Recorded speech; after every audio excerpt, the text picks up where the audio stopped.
particular, it's another example of Onic PH having a way to play a gimmick pick, right? I mean, like, Selena is a gimmick pick. You can say whatever you want about, like, oh, how good Super Prince is on the Selena. Selena is still a gimmick pick, right? The only reason they can make it work is because they have Super Prince. And it worked the first few times, sure. But that's the thing about gimmick picks, no? It's still very, very hard to execute. You still have to be kind of perfect on this pick. And once you play it in MPLPH a couple of times, once you play it in Snapdragon a couple of times, other teams will already know how to read it out. This isn't a surefire mage win anymore. No mage is a surefire mage win, but I'm not a big fan of the Selena. I don't like Selena personally. I understand why you would pick it for Super Friends, but there are other picks that Super Friends can play that will get them more success, that has more things to rely on. Selena, once you miss your arrow, once you don't land those traps or don't have those, or if you if you lose it in the early game, you're done, right? The main win con for Selena is you go even at least, or snowball optimal win con. You go even in the mid game, in the early game you play for mid game, and then you try to take control with all the vision, with the traps and everything. I don't know. I think Onic PH are relying too heavily on gimmicks now.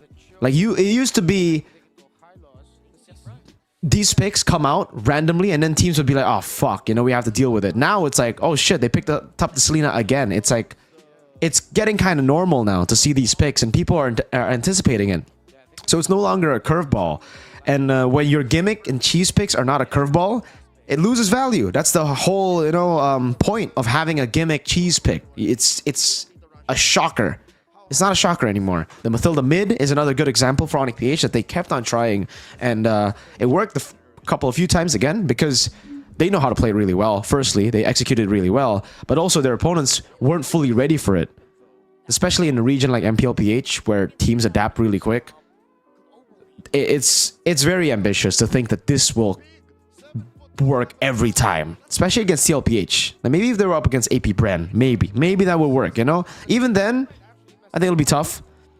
The Selena, these cheese picks have got to stop being the main drafts for Onic. Like, they can come around, maybe, especially for like game 3 in a series, it would send a big curveball to their opponents. But starting off the game with the Selenas, after trying the Selenas and having failed with the Selenas, the Mathildas having failed with the Mathildas, doesn't look like the best plan. It really doesn't, Again, it's cheese for a reason. It's not meant to be an every